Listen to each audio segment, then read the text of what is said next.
Welcome back to the ongoing series of expert interviews conducted by Astreet Research and Advisory Services. The focus is on emerging trends in cyber terror financing, exploring new counter-terror financing policies in the Indian context, and the broader implications it has on national and economic security. We are aware that India is rapidly digitizing its processes, transforming the banking and fintech industries that are benefiting from cashless transactions and integrated online systems. However, as the evolving world of terrorism intersects with and disrupts fintech innovation, further analysis and review of current CTF policies are the need of the hour. And we are indeed privileged to have Dr. Abhinav Pandya here with us for our second expert interview for the series. Welcome, Abhinav. Abhinav is the founder and CEO of Usanas Foundation, a security and geopolitical think tank in Udaipur, Rajasthan. Primarily a geopolitical analyst, Abhinav specializes in South Asia, counterterrorism, Islamist and right-wing extremism of India, AFPAC conflict dynamics, India, China conflict, and Kashmir. His extensive field research and work experience in Kashmir involved advising the former governor of Jammu and Kashmir, Mr. Satyapal Malik, on security, counterterrorism, Islamist organizations, intelligence affairs, and youth engagement during the critical phase when India abrogated Kashmir's special status. Abhinav has authored 3 books, including Radicalization in India, An Exploration, Terror Financing in Kashmir, and the latest, Inside the Terrifying World of Jaish-e-Mohammed. Thank you, Abhinav, for taking the time out for this interview. We will jump right into the questions, if that's okay with you. Yeah. Well. All right. So, a major challenge for the international community in combating transnational terrorism pivots around the way in which different jurisdictions around the world have lacked consensus on defining terrorism, right? Therefore, also lacking universal clarity on how cyber terrorism is defined. Although the United States, along with its allies, built consensus around the narrative of GLOT, the global war on terrorism, after 9/11 attacks. However, considering that incidences of cyber attacks and therefore cybercrime have increased ever since, is it important for countries such as India to establish a universal definition of cyber terrorism to ensure international cooperation in efforts to combat terror financing? Can you repeat the last part? Sorry, I lost your voice. Is it important for countries such as India to establish a universal definition of cyber terrorism to ensure international cooperation in the efforts to combat terror financing and therefore cyber terror financing? Thank you so much, Aparajita. Well, I guess, if we are talking about these things, the basic problem starts at the lack of the definition of terrorism itself. First of all, you really need to ask some fundamental questions regarding what exactly is terrorism. One man's terrorist is another man's freedom fighter, and still, you have this major part of the world, several countries in the world, continue to adhere to the same dictum, as we can see in the case of Hamas terrorists, or even the terrorists sabotaging India's vital national security interest in Jammu and Kashmir. They are supported by the state actors. So this problem remains, continues to exist regarding particularly the definition of terrorism. Now, when you talk about the cyber terrorism, well, I think we need to really, first of all, just have a nuanced look at it. What exactly we are looking at it? Are we looking at the use of cyber-based or the digital methods of financing terrorism, or we're looking at sabotaging national security through cyber ways or through cyber systems or digital systems? These are 2 different things. Now, if it's about let's say if you're talking about the sabotage, through cyber in the cyber domain, let's say you are a kind of hijacking some electronic grid or the civilian electricity infrastructure in some country. Now, if that act is done by some terrorist actor or non-state actor, then definitely for the victim country it will be an act of terror. But again, the country who's supporting such terror groups, for that it will not be an act of terror. For that, it will be again an act of a kind of a new measure or a step ahead in its journey of freedom struggle, because they will find some excuse to support such groups.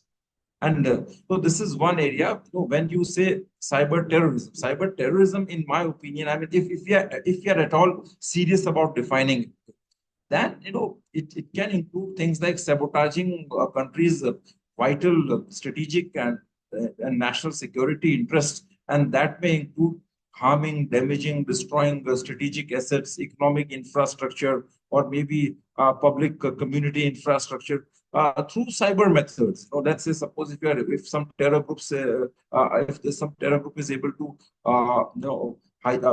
is able to hijack, or sorry, I'm not getting the right word. No, hack. Sorry, if some terror group is able to hack the website of AIMS or the internal data storage systems of RBI, or even other major banking systems, or let's say even the defense establishments, then it will be considered an act of terror, even harming a public infrastructure. Like, for example, there's a massive dam, let's say, which is operating through cyber systems or hydraulic controls. If a terror group is able to hack those systems and create a massive human tragedy or a calamity, then it will also be an act of terror. But the question again remains, like, who is going to consider that an act of terror? The victim country, definitely yes. But if suppose, let's say, if Hamas does some kind of anything like that, then I'm pretty sure the countries like Turkey and Iran, they will not consider it as an act of cyber terrorism. So So again, moving, sorry to cut you even short, Abhinav, just to yeah, hold on to your just a thoughts moment. there. I need Sure, to just a moment. Yeah. sure. So again, even while defining cyber terrorism, we'll be facing the same question that one man's terrorist is another man's freedom fighter. And second aspect is the use of cyber methods to finance terrorist activity. So that is something which has been in the existence for quite some time, and it's been going on. But again, as a separate topic of terror financing that needs to be studied, and it has its own challenges. It's very difficult to track the flow of money through cyber methods and even prove that they are the cases of terrorism. Yes. Apologies for that interruption earlier on. The question over here is, when you're looking at India's focus on cyber terrorism and in defining its policies, we had the two no money for terror conferences held Hmm. in 2022 and I think latest in Yes. 2024. The question remains, what kind of jurisdictions is the Indian government willing to work for or with to establish this international cooperation? Are they looking at the United States? Are they looking at Singapore? Are they looking at Australia in See, order to again, actually come to a yeah, consensus? if see, because transnational terrorism is a global problem, and it is definitely a serious threat, an existential threat to human society. And India has been a victim of terrorism for last 3 decades. So I mean, no one else knows better the menace of terrorism than we know it. And terror financing forms the critical aspect of the entire terrorism game. These days, when you're talking about curbing the methods of terror financing, there are a few things which we always need to keep in mind. Even before the massive arrival of the cyber domain in terror financing. Terror financing was always an international operation, and so they used to do it through hawala methods, which was a payment method which was operational internationally, and Al Qaeda has used it in a major way. Even the groups like Lashkar, Jaish, and Hizbul Mujahideen, they have used Hawala in a major way, and they continue to do that. It's still being in use. It's a very safe, secure, and a robust method, which forms the central core of the terror financing even till today. And regarding the cyber domain, now you asked a question about forming an international regime to control terror financing through the cyber space. Again, I must say that the countries will be discussing. Let's say, okay, that you have US after the 9/11, they started controlling the international flow of money by controlling the banking system. Then all this, know your KYC procedures, and also by monitoring and scrutinizing the international trade flows and all. But those steps were taken by US, but the terrorists started shifting to some other techniques, mostly the primitive techniques, Hawala techniques. And US was moving one step, two steps forward, the terrorists were moving one step backward. That's why Osama bin Laden famously said that, well, I know the international financial system just like I know the palm of my hand. So he knew, I mean, what to do. If they're moving forward, then you would take a step backward. Likewise, Even in the present domain, if you have these issues, if you are trying to find a regulatory framework for controlling the cyber terror financing to cyber domain, first of all, you need a consensus between different countries, that maybe West, Europe, US, and then you need the support from the Five Eyes countries. Five Eyes is an global intelligence group which share critical intelligence, on the terrorism threats, and the sharing intelligence, creating common databases is the most urgent requirement. But once again, the geopolitical rivalries between the countries will act as a barrier when you're trying to create a global regime. For example, Canada is a member of Five Eyes countries, and India and Canada, they don't share a good relationship. Even with the US, we have our own challenges and problems. So, with those challenges and geopolitical rivalries prevailing, it will be difficult, to find some sort of, consensus. Even for that matter, Europeans, for example, Europeans, if they continue to look at Pakistani terrorists as, frustrated youngsters, indulging in freedom struggle, freedom fight against the oppressive Indian government, if that is the take, then it will be very difficult to arrive at any consensus, framework to tackle cyber terror financing, or even collaborate or synergize your joint efforts to tackle cyber terror financing. So these are the issues. And then secondly, technology is, always a fast changing zone. It's the cat and mouse game. If you create some sort of an international regime after a massive bureaucratic navigation and all those, paperwork, by the time terrorists, they move on to some other new platform, new network, they improvise, they innovate in terms of technology. And in the clandestine world of terrorism, it is much easier for them to do so because they don't have to navigate through the very rigid and status quo bureaucratic systems of the nation state. So for them, it's much more flexible, much more easier, and faster. So these are the challenges if you are looking at, forming an international framework to control terror financing through cyber methods. Okay, we'll move on to the next question then, which addresses more national policies. So, Yeah. the Indian policies currently differentiate between terrorism and cyber attacks. The Prevention of Money Laundering Act (PMLA) of 2002 and the Unlawful Activities Prevention Acts (UAPA) of 1967 specifically address terrorism. But then you have the National Security Policy of 2013 that addresses all forms of cyber attacks.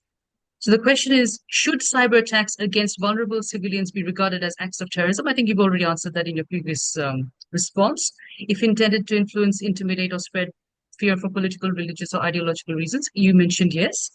But the question is, if terrorist organizations promote their agenda online, should it be acknowledged as an act of terrorism and not just merely a cyber attack? Which means that should the PMLA and the UAPA be extended to include terrorism, policies and safeguarding terrorism acts as a part of that, not only separating cyber attacks with terrorism.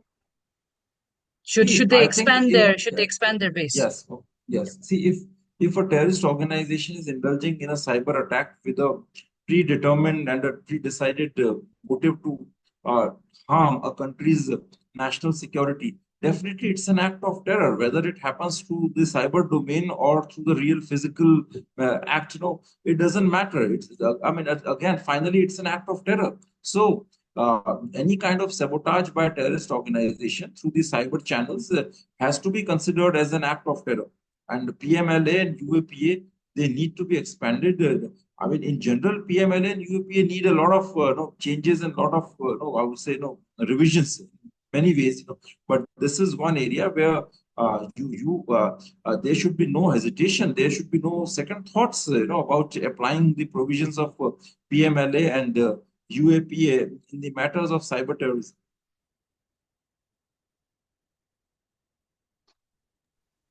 So, following on from your response, should AML CFT regulations be expanded to also include the oversight of crowdfunding that use virtual assets for terror financing? In one of your, I think in the summary of Jaish-e-Mohammed, looking at your book, you've mentioned that online or cyber crowdfunding has become one of the sources of terror financing as well. So AML and CFT regulations, is it important to include crowdfunding? Yes, Is it- certainly. I want to reiterate that AML, AML and PA, all these regulations, anti-money laundering, PMLA acts, etc. They must be expanded, and these, the cases of crowdfunding, cyber terror financing, they must be brought within the ambit of these cases, these laws. But once again, I must say that there is a asymmetric war. The nature of the war here is hybrid. And there is a very deliberate attempt to take advantage of the system of democratic states, nation state systems, and rule-based governance systems. So the idea is to take advantage of the nation states, democratic systems, and rule-based governance systems to find the loopholes and use them to sabotage a country's national security. And that's it, national security at many levels. So here, civilians are combatants. The people. It's not just the people in uniform or the terrorist. Ragtag bunch of terrorists with weapons who are fighting the war. It's even the common civilians who believe in a certain ideology. Let's say people supporting Al Qaeda, subscribing to the ideology of Islamism.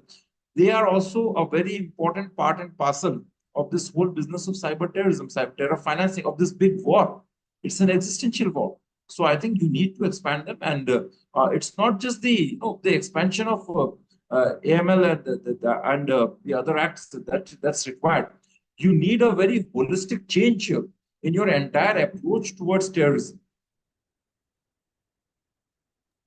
In your journal, one of your articles from VIF, which was written alongside, I think it was CD Sahai, you've mentioned very clearly that the objective of uh, AML or money laundering and that of terror financing are completely different because one is specifically for ideological purposes, the act of terror, whereas the other one is for profit. So therefore, when you're looking at the supply chain of their, the money transactions, obviously it leads to different nodes. So it's a broader question, but if you are going to be expanding the AML CFT regulations or the PMLA or UAPA to include online crowdfunding, what you're suggesting essentially is that you need to be very aware of the origins of the sourcing of the money Yes. Yeah. for terror I mean, and also for money laundering. But then how do you establish that differentiation for ease of law enforcement? see, you need to have a very deep-rooted investigation, first of all. See, if crowdfunding is being done by some Islamist charity, and then, if you do some slightly, I would say, no, a sincere investigation into how those things are being operated, and where the money flows are, then you'd be able to track down that those money flows are reaching conflict theaters like Somalia or Palestine. Then certainly, it's a case of terror. But then I'm always saying that it's very difficult to establish these things as crime, and because establishing them as a crime in a court of law is a very tedious process. It doesn't serve a purpose because that's a war. In a war, let's imagine if two countries are fighting a war. In a war, soldiers are killing the soldiers of the other country, or maybe even civilians also. And if you decide to spot one soldier, you have hundreds, thousands, and lakhs of soldiers killing the soldiers of the other country. If you decide to spot one soldier and decide to invest like let's say 50 lakhs or even a million rupee, $1 million on investigating how he killed the fellow, okay? Preparing a charge sheet which is of 10,000, 13,000 pages, which normally NIA does. And then after that, you are happy that we created a very nice draft of a charge sheet, and this charge sheet is a good, it reads a good prose. So, well, you're not doing poetry here. Okay, no, you have to understand that it doesn't serve any purpose. Okay? So, proving that approach has to be changed. This, first of all, we must understand that terrorism is an act of war against a country. So, looking at terrorism purely from a law and order point of view, and considering it as just an act of crime is not the right idea. Well, in certain cases, based on the merit of the seriousness of the crime, or the seriousness of the act of terror, you can occasionally use these acts like PMLA and UAPA. But then, no, at a larger level, your approach has to be very wide, and it has to at a philosophical level, you have to see this whole thing as an act of war against a civilized society. And you have to see how effective your methods are against. It's not just your methods are not important on their own merit. They have to bring a result in terms of reducing or harming the menace of terror. I mean, bringing down its intensity. If your methods are just self-serving, instruments for police officers to make nice charge sheets and prove them in the court of law, spend a lot of time, waste your lot of state's resources in preparing beautiful charge sheets and just getting good promotions. It's useless. It doesn't serve any purpose. What you're essentially suggesting, Abhinav, is that strategic protection and strategic success is more important than operational success, Yes, in the yes. field I of mean, terrorism and you having need that to, global view. But first, I'd you like to, need to have a very deep-rooted philosophical understanding of terrorism. Please understand that this is an act of war, and it's an act of war which doesn't look like a proper war. And it's an act of war which is deliberately designed in such a manner that to confuse you, to fool you, to put wool in your eyes. I mean, just to so that you don't. I mean, you're always confused as a member of a democratic country, believing in a rule-based society, rule-based governance systems, that whether to treat it as an act of war or just a normal act of crime. In that confusion between these two extremes, no, of confusions, lies that space where these rogue actors of terrorist organizations, they take advantage and damage your civil society, damage your the civilized humanity. moving ahead from the strategic view to a little bit of operationals over here. So, from an operational point of view, how would authorities regulate the ICTs in an effort to mitigate risks associated with cyber terrorism financing? So, we've got four steps over here. We're looking at what kind of profiling strategies are used to predict online users with malicious intent. That's number one. Number two, what kind of identification strategies are employed to prevent online users from raising funds? Number three, what kind of monitoring strategies are used to detect online users engaged in moving funds?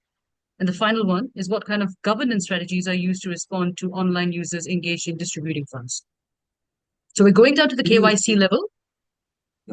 can you mention I'll just take each question one by one. Can Sure. you repeat the first question? What kind of profiling strategies are used to predict online users with malicious intent? Online? Users with malicious intent. Okay. Well, you have trained professionals working within the banking system or intelligence agencies, who have specialized software to track such users with malicious intents, or if or the bots also, the AI based bots working on the behalf of certain terror groups, or I would say groups inimical to your national security. So you have people who are trained, and there are softwares, but then these things are not foolproof, because technology once again is a cat and mouse game. So they will be improvising, innovating, and you'll have to again improvise and innovate against that. So I mean, you need to do that continuously. The second question is what kind of identification strategies are employed to prevent online users from raising funds? So, for example, are you on the lookout of certain websites online that promote ideological or extremism online, and which can be pretty much identified at that point in time and restricted for users across Yeah. different countries and Well, India? a few things. I guess you see.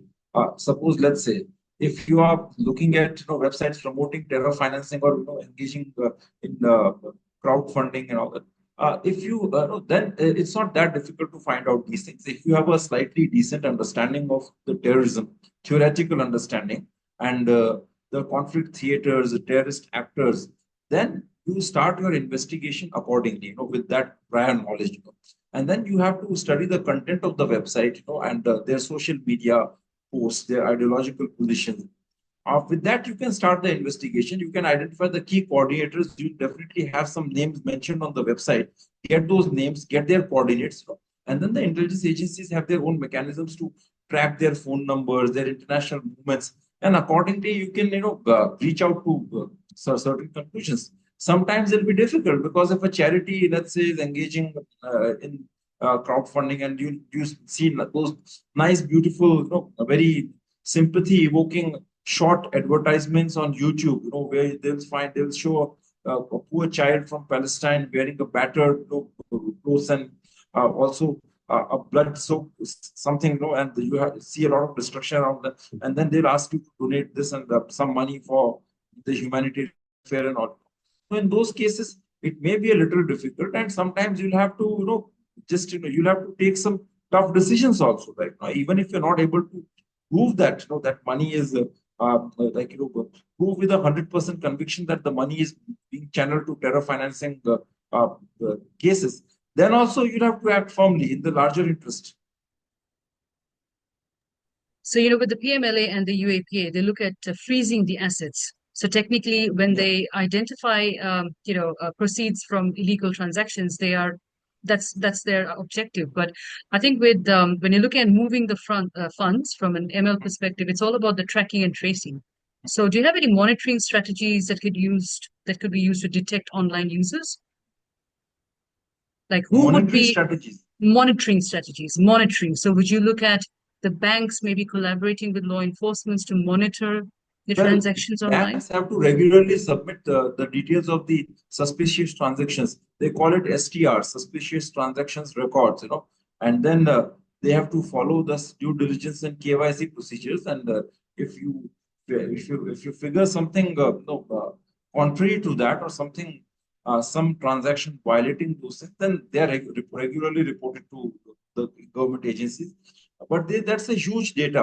Even there's such big, huge files of STRs, monitoring and supervising, and then investigating each and every single file is not that possible. It's very difficult and challenging. So you need to have a comprehensive approach you need to start with your investigation first. Right? Once you identify the key coordinators, and then with the mix of various methods, your uh, uh, proper covert operations, also typical digital online monitoring of transactions and all that, you can come at some conclusion. But again, 100% certainty is difficult. And the Monitoring last, websites online is, you have, see, those websites are accessible, they're available to everyone, So those things can be done by a simple OSINT tools, and you have, SOCMENT social media tools. And those things, they are the part of the training curriculum of the intelligence agencies. And these days, most of them have such specialized and trained people who keep a track of these things. do you think, Abhinav, when you're looking at the monitoring strategies, do you think human intelligence would be more effective in this case as See, opposed to OSINT? I always say that it's, the good strategy is always a mix of various methods. Sole reliance on tech int, or let's say OSINT, will not lead to a robust result. Human has always been a central pillar of the world of intelligence, and you cannot dispense away with human, even like having with your all this advancements in technology. So human will always be a very crucial component of the business of the intelligence, the straight craft. So you have to have a good mix, and you have to decide, on the spur of the moment, what strategy you want to use, and then a right balance, a good, approach will be the right judicious balance of various methods to OSIN, SOCMENT, and your human, and then you arrive at the conclusion.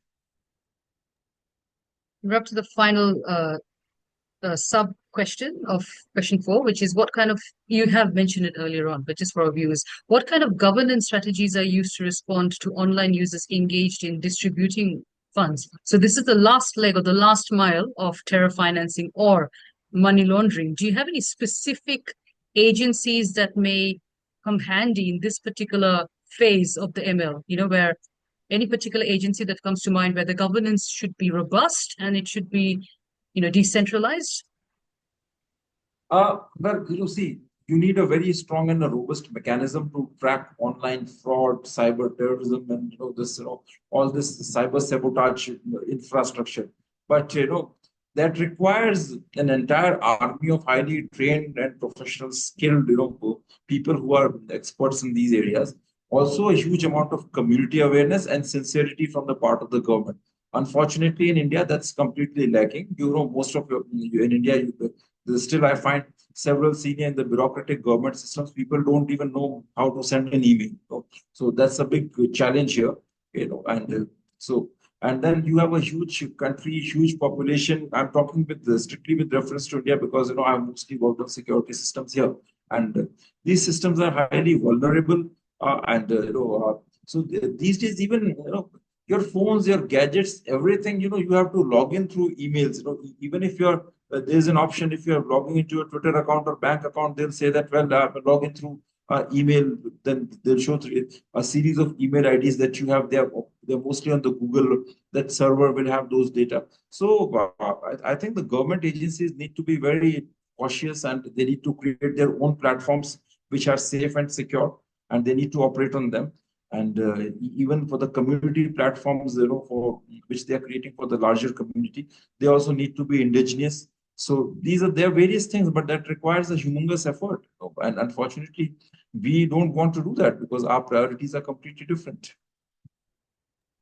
This concludes the interview.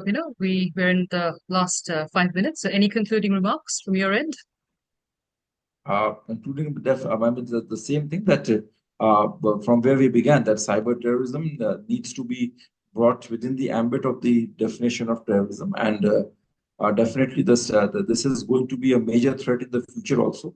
And with this, and this will have a lot of implications in other domains also. Let's say if terror groups are able to acquire autonomous weapon systems like drones and all, and the inclusion of AI, again, by these non-state actors. That will be a major challenge. In fact, we at Osana's Foundation, we are soon going to launch a course on the implications of AI on global security, and that will have a major component of the use of leveraging the benefits of AI by the non-state actors. So I think that the government needs to take it very seriously, and they should have a proper strategy to tackle these threats. Thank you very much for your time and your fascinating and exceptional insights. Hope to see you again and have you back on Astrid at a later stage. Thank you very much for your interview, Abhinav.